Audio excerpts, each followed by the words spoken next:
Hello everyone. It's real honor to meet and share my message on the other 167.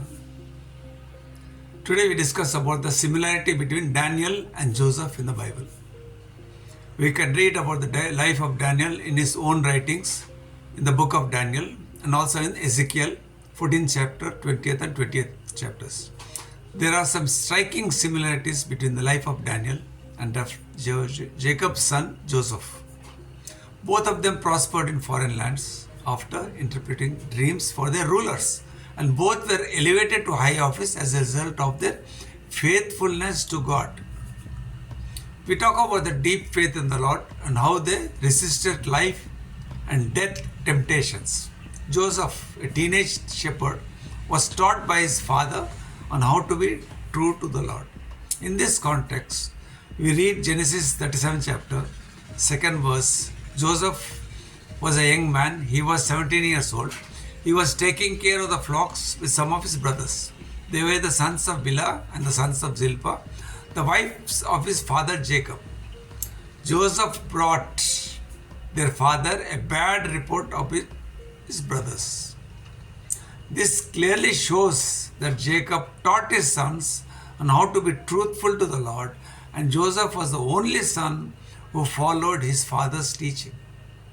This helped him face the betrayal of his brothers in the future and to face the punishment for a crime he had not committed. And it was only because of his steadfast faith in the Lord that he became the second most important person in Egypt. Likewise, Daniel and his friends were taken prisoner to serve in the Babylonian king's court. Daniel asked for a 10-day test to eat only vegetables and water instead of wine and other food items from the king's table, which they were supposed to eat. This was to prove that a plant-based diet could make them healthier and the king's food unhealthy. This request was from Daniel. It's in first chapter, 8th and 9th verses. But Daniel resolved not to defile himself with the royal food and wine, and he asked the chief official for permission not to defile himself this way. Now God had caused the official to show favor and compassion to Daniel. But the official told Daniel, "I am afraid of my lord the king, who has assigned you food and drink.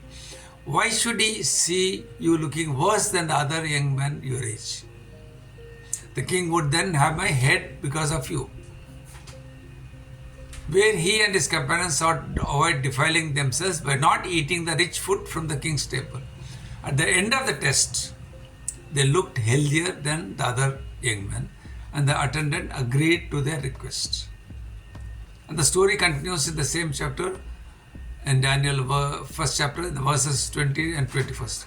In every matter of wisdom and understanding about which the king questioned them, he found them 10 times better than all the magicians and enchanters in his whole kingdom. And Daniel remained there until the first year of King Cyrus. In both stories, we read that God was with Joseph and Daniel because they stood true to God. They resisted temptations, and it was only because of their upbringing that they could do it.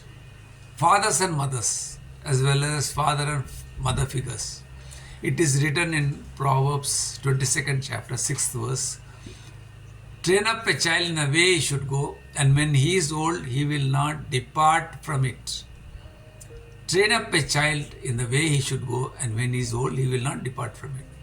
Joseph and Daniel never thought that one day they would be captured and taken to a strange land. They never thought, because of their steadfast training when they were young, where they be able to resist the temptations which could eventually lead them to their downfall. But they resisted the temptation, and the Lord blessed them both. God bless.